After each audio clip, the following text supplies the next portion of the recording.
করি যে আপনি আপনি অন্য মানুষের নিপীড়িত মানুষের ব্যাপারে কি বোধ করেন, এটা কিন্তু আপনার সংস্কৃতির পরিচয়। আমি মনে করি যে আমরা প্রধান উপদেষ্টা মহোদয় এটা ওনার পেজে শেয়ার করার মাধ্যমে এই সিগন্যালটা এবং এই বার্তাটা দিয়েছেন যে যে মানুষ নিপীড়িত, আমাদের আনন্দ বা উৎসবের দিনে যেন আমরা তাদেরকে ভুলে না যাই। এবারে শোভাযাত্রা যেটা হবে আমাদের চারুকলা থেকে যেটা বেরোবে, সেখানে প্রথমবারের মতো বাপ্পা যোগ দিচ্ছে। বাপ্পা মানে আমরা জানি যে রক মিউজিশিয়ানরা, এবং তারা যোগ দিচ্ছে একটা কজকে তারা এবার হাইলাইট করতে চায়। সেটা হচ্ছে, আপনারা জানেন যে প্যালেস্টাইনে একটা বড় ধরনের গণহত্যা সংঘটিত হচ্ছে। বাম্বা প্রায় 200 গিটারিস্ট নিয়ে আসবে এবং তার আহ্বান জানিয়েছে ঢাকা এবং ঢাকার আশেপাশে যত গিটার প্লেয়ার, মানে রিদম প্লেয়ার, তারা প্রত্যেকেই যেন তাদের সঙ্গে যোগ দেয়। এবং তারা আহ্বান জানিয়েছে আপনারা একটা প্যালেস্টাইনের ফ্ল্যাগ নিয়ে আসবেন এবং রক মিউজিশিয়ানরা একটা গান গাবে। আপনারা জানেন সেই গানটা from the river to sea Palestine will be free. So তারা মানবতার মানে আমরা আমাদের উৎসবে, এই নববর্ষের উৎসবে আমরা যেন ভুলে না যাই যে পৃথিবীতে একটা বড় গণহত্যা চলছে। আমি বাংলাদেশের রক মিউজিশিয়ানদেরকে ধন্যবাদ জানাই এ ধরনের একটা মানবিক কজকে এবারে শোভাযাত্রার অংশ করে তোলার জন্য। এছাড়া বিকেলবেলা মানিক পে এভিনিউতে একটা কনসার্ট আছে। এটাতে আমাদেরকে সহযোগিতা করছে শিল্পকলা একাডেমি আয়োজন করছে, সহযোগিতা করছে ঢাকা সিটি কর্পোরেশন উত্তর। এই কনসার্টটার পরে সন্ধ্যা 7টায় একটা ড্রোন শো হবে, যে ড্রোন শোটা আয়োজিত হচ্ছে চীন দূতাবাসের সহযোগিতায়। এটা বাংলাদেশে আমার ধারণা খুব এক্সক্লুসিভ একটা জিনিস হবে। সেখানে আপনারা, এটা থিম হচ্ছে নতুন বছর নতুন বাংলাদেশ। ফলে আপনারা সেখানে জুলাইকে দেখতে পাবেন, নববর্ষকে দেখতে পাবেন এবং পৃথিবীটাকেও দেখতে পাবেন। এবং এই ড্রোন শোটা খুবই আকর্ষণীয় কিছু হবে বলে আমরা বিশ্বাস করি। আমরা চীনা দূতাবাসকে ধন্যবাদ জানাতে চাই এই ড্রোন শোটা সম্পূর্ণ তাদের খরচে আয়োজন করবার জন্য। এর বাইরে আমাদের বাংলা একাডেমিতে পয়লা বৈশাখে মেলা হচ্ছে বিসিকের আয়োজনে। আমরা শিল্প মন্ত্রণালয়কে ধন্যবাদ জানাই এই আয়োজনটাতে আমাদেরকে সাহায্য করার জন্য। এছাড়া বাংলাদেশের 30টা জেলায় বৈশাখী লোকনাট্য উৎসব হচ্ছে, 12টা জেলায় নববর্ষ উপলক্ষে অ্যাক্রোবেটিক শো হচ্ছে।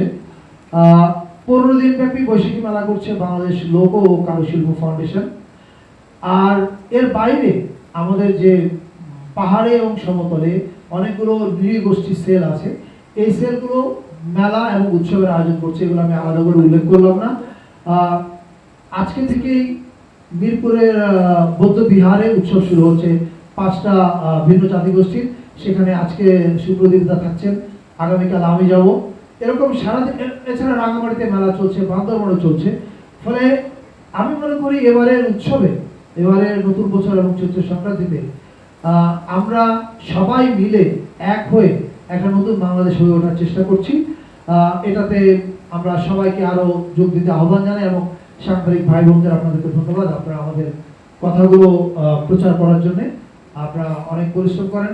Thank you all. আপাতত আমার আর কিছু বলবার নেই, প্রশ্ন থাকলে পরে উত্তর দেব। আমরা একটু আপনারা দেখবেন যে আমাদের বিভিন্ন জাতিগোষ্ঠী ব্লক বাই ব্লক আছে, যাতে দেখতে আপনারা পুরো কালারফুল ডিসপ্লেটা দেখতে পান, রাইট?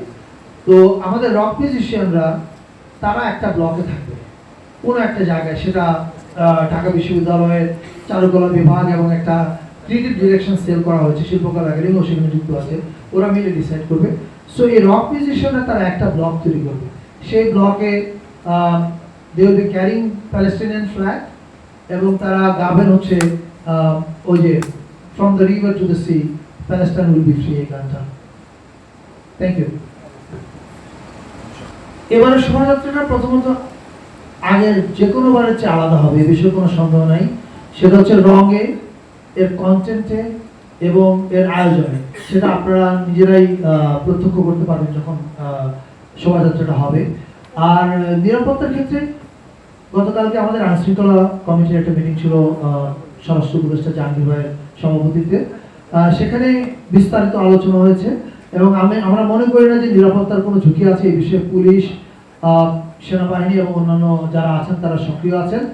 আর আপনি যেটা ইঙ্গিত করেছেন আমি বুঝতে পারছি যে আগে দেখা যেত যে মনে হচ্ছে র্যাবের মিছিল হচ্ছে। এবার ভিজুয়ালি আপনারা র্যাবের মিছিল হবে এরকম দেখবেন। আপনারা ছবিটা যে তুলবেন সেই ছবিতে আপনারা বাংলাদেশের বিভিন্ন রং দেখতে পাবেন, এটা আশা করা যায়। Thank you for the question. Yes, এই নববর্ষ শোভাযাত্রা এটা তো মানে মধ্যবিত্তদের চালু করা, রাইট? কিন্তু এটা ট্র্যাডিশনাল ছিল চৈত্র সংক্রান্তি এবং এটার সঙ্গে ফসল সম্পর্কিত ছিল। কিন্তু যে কোনোভাবে আমাদের শোভাযাত্রা এগুলো কখনো স্থান পায়নি। আমরা আগের কিউরেশনগুলো কিভাবে হতো এটা আমরা জানি না, আমি মন্তব্য করতে চাই না। তবে এবার শোভাযাত্রায় কৃষক একটা বড় থিম হিসেবে থাকবে, একটা সেগমেন্টে কৃষক একটা বড় থিম হিসেবে থাকবে। আর ইসলামী দলগুলো এটা ক্ষেত্রে আমরা বলি যে আপনারা খেয়াল করে দেখবেন যে আমরা যখন অল ইনক্লুসিভ বলছি আমরা তখন ইসলাম, বৌদ্ধ, হিন্দু, মুসলমান, বৌদ্ধ, হিন্দু সবার কথা বলছি। এই শোভাযাত্রায় আপনার পার্টিকুলার প্রশ্নের কারণ আমি জানি, কারণ মুসলমানদেরকে নানাভাবে ভিলিফাই করা হয়েছে এর আগে। আমরা আপনাদেরকে নিশ্চিত করতে পারি এই ভিলিফিকেশন আর চলবে না এই নতুন বাংলাদেশে, এটা বন্ধ। এবং দ্বিতীয় কথা হচ্ছে যেটা তারা অংশগ্রহণ করবে কিনা। আপনি জানলে খুশি হবেন যে আমাদের যে নববর্ষের প্রস্তুতি সভা হয়েছে সেই প্রস্তুতি সভায় এই প্রথমবারের মতো ছায়ানট, সুরের ধারা, আবার ওদিকে বাম্বা, সাইমুম শিল্প গোষ্ঠী, BNP, Jamaat Islami, NCP, everybody participated. পরোক্ষ বা কিছুটা প্রত্যক্ষ সহযোগিতায় যে অনুষ্ঠানগুলো হচ্ছে অথবা কিছু সরাসরি বেসরকারি উদ্যোগে হচ্ছে, কিন্তু ফ্ল্যাগশিপ প্রোগ্রাম আমাদের নতুন বছরে সেগুলো বলার আগে আমি একটু জাস্ট অল্প কিছুক্ষণের জন্য অল্প কথায় আমাদের কালচারাল পলিসির ফিলসফিটা বলতে চাই যে কোন জায়গা থেকে কেন আমরা এই কাজগুলো করছি। আপনারা খেয়াল করবেন যে আমাদের সরকারের গৃহীত সব ব্যবস্থার মূলে আছে দুইটা জিনিস, একটা হচ্ছে কালচারাল হিলিং এবং আরেকটা হচ্ছে কালচারাল ইনক্লুসিভনেস। কালচারাল হিলিং মানে হচ্ছে আপনারা জানেন যে আমরা দীর্ঘদিন বিভাজিত ছিলাম। এই বিভাজনের ফলে সমাজের একটা গোষ্ঠীর সঙ্গে আরেকটা গোষ্ঠীর দূরত্ব, সংশয়, অবিশ্বাস এগুলো তৈরি হয়েছে।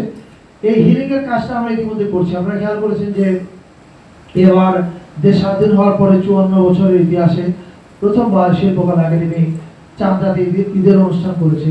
নিশ্চয়ই সামনে সারা দেশে হবে এবং শুধু মুসলমানদের উৎসবগুলো না, অন্যান্য ধর্মের যে উৎসবগুলো আছে সেই উৎসবের মানে বড় উৎসব যেগুলো সেগুলোকে কেন্দ্র করেও শিল্পকলা একাডেমি সারা দেশ জুড়ে সাংস্কৃতিক অনুষ্ঠান করবে। পাশাপাশি নতুন বছরের যে অনুষ্ঠান এবং চৈত্র সংক্রান্তি, সেখানে আপনারা দেখেছেন যে আমরা সকল জাতি গোষ্ঠীকে একসাথে নিয়ে এক জায়গায় উৎসব করার চেষ্টা করছি। এইটার মূল কারণ ওই একই জিনিস, কালচারাল ইনক্লুসিভনেস। বাংলাদেশ আমাদের শক্তি এবং সৌন্দর্য হচ্ছে আমাদের বৈচিত্র্য, এবং এই বৈচিত্র্যটাকে আমরা সেলিব্রেট করতে চাই, এটা দ্যাট ইজ আওয়ার ফিলসফি। এবার যদি আমরা প্রোগ্রামের তালিকার কথা বলি, এবারে চৈত্র সংক্রান্তি আসলে আপনারা জানেন যে ট্র্যাডিশনালি বাঙালিরা চৈত্র সংক্রান্তি পালন করত এবং আমাদের যে অন্যান্য জাতিগোষ্ঠী যারা আছে, চাকমা, মারমা, গারো, যত জাতিগোষ্ঠী আছে তাদের প্রত্যেকের আসলে মূল অনুষ্ঠানটা চৈত্র সংক্রান্তিকে ঘিরে হয়। ফলে আমাদেরও এবারের জাতীয় উৎসবগুলো চৈত্র সংক্রান্তি থেকে শুরু হচ্ছে। চৈত্র সংক্রান্তি উপলক্ষে আমাদের শিল্পকলা একাডেমির আয়োজনে দেশের 12টা জেলায় সাধু মেলা হচ্ছে। সেখানে সাধু সঙ্গ হবে এবং আধ্যাত্মিক গানের অনুষ্ঠান হবে। এছাড়া চৈত্র সংক্রান্তি উপলক্ষে ঢাকা শহরে শিল্পকলা একাডেমির আয়োজনে একটা কনসার্ট হচ্ছে সোহরাওয়ার্দী উদ্যানে। এই কনসার্টটা আমরা আশা করব অনেক বড় একটা কনসার্ট হবে, অনেক মানুষ অংশগ্রহণ করবে। সেখানে গান গাবে হচ্ছে এখানে ইনক্লুসিভিটির ব্যাপার থাকবে। গান গাবে এফ মাইনর গারো ব্যান্ড, লারং মারমা ব্যান্ড, ইমাম Tripura band, unity Khasia band, invocation Chakma band. এছাড়া বাঙালিদের মধ্যে থেকে থাকছে Miles, Warfaze, Vikings, avoid Rafa, দলসুর, লালন ও স্টোন ফ্রি। এটা হচ্ছে চৈত্র সংক্রান্তির বড় অনুষ্ঠান ঢাকায়। চৈত্র সংক্রান্তিতে ঢাকায় আরেকটা বড় অনুষ্ঠান হবে, সেটা হচ্ছে নবপ্রাণ আন্দোলনের উদ্যোগে শিল্পকলা একাডেমিতে দিনব্যাপী ধামাল নৃত্য, গান, ভিডিও প্রদর্শনী এবং সন্ধ্যায় বাউল ও ফকিরি গান। এছাড়া আরেকটা উৎসবের কথা আমি বলতে চাই। আমরা শুধু ঢাকা এবং পাহাড়ের কথা যে ভাবছি তা না, আমরা আসলে একদম রিমোট জায়গাতেও মানুষ যেন উৎসব করতে পারে সেটার দিকেও আমরা খেয়াল রাখছি। আপনারা জানেন যে শ্রীমঙ্গল বা মৌলভীবাজার ওই এলাকায় আমাদের অনেক চা শ্রমিক কাজ করেন, তাদের অন্যতম উৎসবটা হচ্ছে ফাগুয়া উৎসব। সো ফাগুয়া উৎসব উপলক্ষে আমি নিজেও যাচ্ছি 12 এপ্রিল সিলেটে, এবং এই উৎসবটাতে এবার সংস্কৃতি মন্ত্রণালয় প্রত্যক্ষভাবে যুক্ত আছে তাদের সঙ্গে সহযোগিতায়। এবার আসি হচ্ছে আমরা নববর্ষের দিনের অনুষ্ঠান। নববর্ষের দিন ঐতিহ্যগতভাবে যে অনুষ্ঠানগুলো হয়, যেমন ছায়ানটের অনুষ্ঠান, সেটা হচ্ছে সুরের ধারার অনুষ্ঠান হচ্ছে, কিন্তু সুরের ধারার অনুষ্ঠানে একটু পরিবর্তন এসছে। তারা আগে করতো হচ্ছে চিনমতি সম্মেলন কেন্দ্রে, কখনো লালমাটিয়া কলেজে, এবার তারা করবে হচ্ছে রবীন্দ্র সরোবরে, অনেক একটু বড় জায়গায়, যাতে এটা ধানমন্ডির নাইবার উৎসব হয়ে ওঠে। এবং সুরের ধারা সরকারের ইনক্লুসিভ নীতিকে সমর্থন করে তারা তাদের অনুষ্ঠানে এই প্রথমবারের মতো অন্য জাতিগোষ্ঠীর শিল্পীদেরকেও রাখছে, তারাও তাদের গান পরিবেশন করবে। অর্থাৎ শুধুমাত্র বাংলা গান থাকছে না সুরের ধারাতে এবার। আর নববর্ষের দিনে একটা বড় আয়োজন আমরা জানি, শোভাযাত্রা। সেই শোভাযাত্রা এবার বাঙালি বাদে 27টা জনগোষ্ঠী অংশগ্রহণ করছে। চাকমা, মারমা, ত্রিপুরা, তঞ্চঙ্গা, লুসাই, পাংখোয়া, বম, ব্রোদ, চাক, খিয়াং, এরকম 27টা জনগোষ্ঠী। এবং তারা প্রত্যেকেই তার নিজের সংস্কৃতি নিয়ে, নিজের পোশাকে, নিজের বাদ্যযন্ত্র, আবার কেউ আধুনিক বাদ্যযন্ত্র নিয়ে আসবে। মারমাদের একটা গিটার স্কুল আছে, ব্রিলিয়ান্ট গিটার স্কুল। ওরা 15-20 জন গিটার প্লেয়ার নিয়ে আসছে, ইয়াং ছেলে মেয়ে, ব্রো বাঁশি বাদক আসছে। ফলে এরা প্রত্যেকেই তাদের নিজ নিজ কালচারকে রিপ্রেজেন্ট করবে এবারে শোভাযাত্রায়। এছাড়া চারুকলা থেকে এরা সবাই যুক্ত হবে চারুকলা শোভাযাত্রায়। আর চারুকলা শোভাযাত্রায় প্রথমবারের মতো বাম্বা যোগ দিচ্ছে। আমরা কিছুক্ষণ আগে একটা প্রেস কনফারেন্সে এই কথাটা বলেছি, আমি আবার রিইটারেট করতে চাই। আপনারা খেয়াল করে দেখবেন যে এবারে ঈদ উপলক্ষে প্রধান উপদেষ্টা মহোদয়ের ফেসবুক পেজ থেকে একটা ঈদের ভিডিও পোস্ট করা হয়েছে।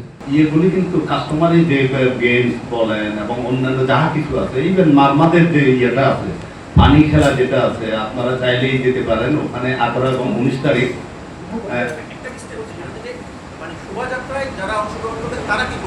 আচ্ছা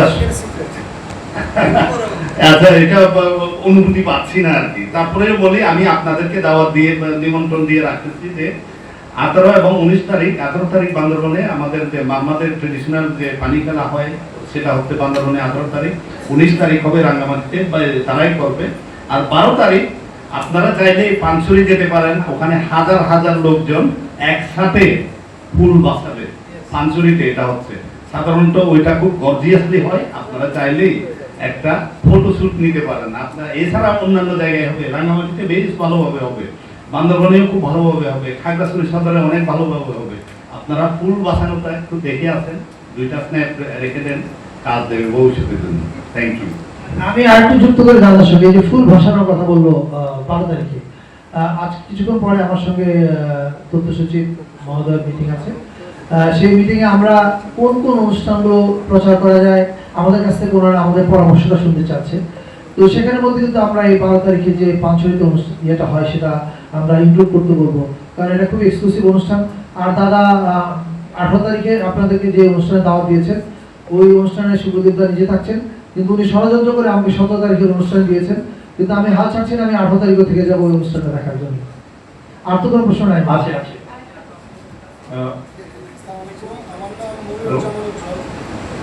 এই পাশে।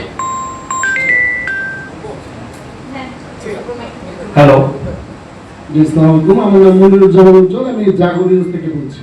মঙ্গল শোভাযাত্রার নাম পরিবর্তন নিয়ে একটা কথাবার্তা হচ্ছিল, এটার সর্বশেষ অবস্থা যদি জানান। আরেকটা বিষয় হচ্ছে, আপনি বলেছেন যে ইনক্লুসিভ সবাইকে নিয়ে করতে চান, এক্ষেত্রে ইসলামিক দলগুলো, বিশেষত আমি যদি বলি যে জামাতে ইসলামী, এই মঙ্গল শোভাযাত্রায় কোনো অংশগ্রহণ থাকছে কিনা?